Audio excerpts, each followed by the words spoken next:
کچھ وقت پہلے میں نے پشاور کے ایک کالج میں لیکچر دیا تھا کائنات کی ابتدا کے اوپر. تو جب میں نے اپنی بات مکمل کر لی تو ایک اسٹوڈنٹ نے اپنا ہاتھ کھڑا کیا اور اس نے پوچھا کہ سر کیا یہ بات درست ہے کہ کائنات کی ابتدا مکہ میں ہوئی تھی، کہ بگ بینگ وہیں سے شروع ہوا تھا؟ میں نے کہا کہ بھائی بات آپ کی بالکل درست ہے، لیکن بگ بینگ صرف مکہ میں نہیں شروع ہوا، وہ Karachi, New Delhi, Lahore, New York, Las Vegas ہر جگہ ہی شروع ہوا تھا. وہ بھی کائنات کے مرکز ہیں.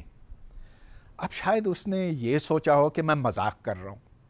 آخر اگر آپ کوئی دائرہ لیتے ہیں یا کوئی گولا لیتے ہیں تو اس کا ایک ہی مرکز ہوتا ہے. مگر میں کوئی مذاق نہیں کر رہا تھا، یہ سنجیدہ بات تھی.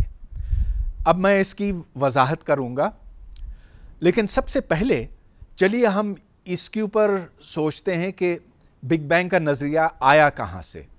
ہم جب دور کی کہکشاؤں کو دیکھتے ہیں تو نظر آتا ہے کہ یہ دور جا رہی ہیں ہم سے، اور یہ بات 100 سال پہلے بھی پتہ تھی اور آج تو ہم اس کو بہت زیادہ تفصیل کے ساتھ دیکھ سکتے ہیں.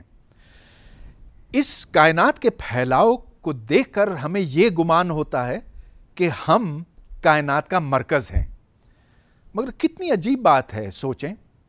آج سے کئی سو سال پہلے تک یہ سوچا گیا تھا کہ انسان تمام کائنات کا مرکز ہے، کہ سورج اور چاند اور تمام سیارے ہمارے گرد گھومتے ہیں، ہماری اتنی زیادہ اہمیت ہے. جب گیلیلیو نے یہ نظریہ پیش کیا کہ نہیں، یہ سورج ہے جس کے گرد زمین اور دوسرے سیارے گردش کرتے ہیں، تو اس کو کلیسا نے سزائے موت سنا دی تھی. اور چند سال پہلے مکہ یونیورسٹی کے ریکٹر شیخ عبداللہ ابن الباز نے ایک کتاب تحریر کی تھی جس کا عنوان ہے جریان الشمس و قمر و سکوت الارض، یعنی کہ زمین ساکن ہے اور اس کے گرد سورج اور چاند گھومتے ہیں. جو اس بات کو نہیں مانتا وہ دائرہ اسلام سے خارج ہے. یہ سمجھنے کے لیے کہ کائنات کا ہر نقطہ اس کا مرکز کیوں ہو سکتا ہے، میں ایک چھوٹا سا تجربہ کر کے دکھاتا ہوں. تو یہ غبارہ ہے جس کے اوپر میں نے کچھ نشان لگائے ہیں. فرض کیجئے کہ یہ نشان چونٹیاں ہیں، اور جیسے جیسے میں اس غبارے کو پھولاؤں گا آپ یہ دیکھیں گے کہ یہ چونٹیاں ایک دوسرے سے دور ہوتی جا رہی ہیں.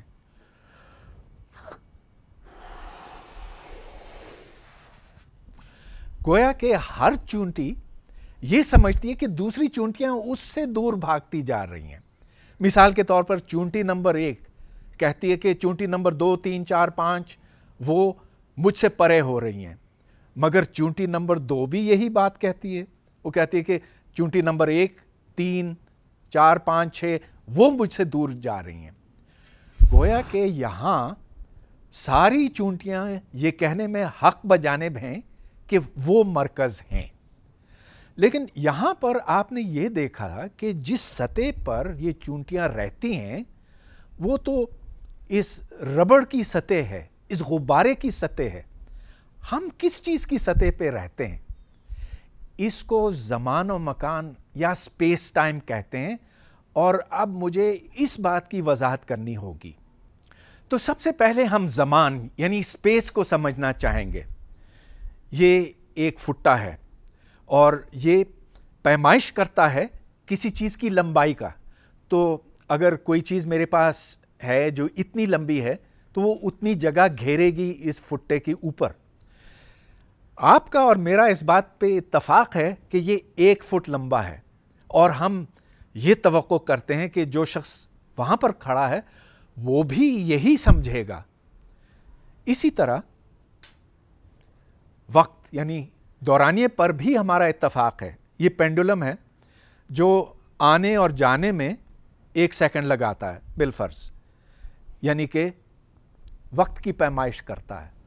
اور آپ کا اور میرا تو اتفاق ہے کہ 1 سیکنڈ لگتا ہے آنے اور جانے میں، اور ہم سمجھتے ہیں کہ وہ جو وہاں پر کھڑا ہے وہ بھی یہی سمجھے گا کہ 1 سیکنڈ لگتا ہے. لیکن سن 1916 میں آئنسٹائن نے یہ بات ثابت کی کہ ایسا ہونا قطعاً ضروری نہیں ہے۔ آئنسٹائن کی تھیوری انقلابی حیثیت رکھتی ہے فزکس کے شعبے میں۔ اس نے نہ صرف یہ ثابت کیا کہ زمان اور مکان کی پیمائش مختلف مبصرین مختلف طریقوں سے کریں گے اور اس سے مختلف مقداریں نکالیں گے، لیکن اس نے یہ بھی ثابت کیا کہ اگر کوئی بھاری جسم ہے تو اس کے ارد گرد زمان و مکان میں خم پیدا ہو جائے گا۔ There will be curvature of space time۔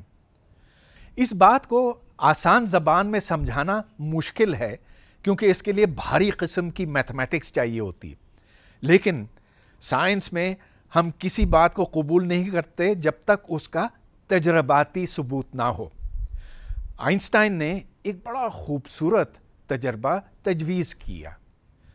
اس نے یہ کہا کہ سورج ایک بہت بھاری جسم ہے، اس کے گرد زمان و مکان میں بہت خم ہوگا، چنانچہ اگر روشنی کی ایک کرن اس کی طرف آتی ہے تو وہ مڑ جائے گی۔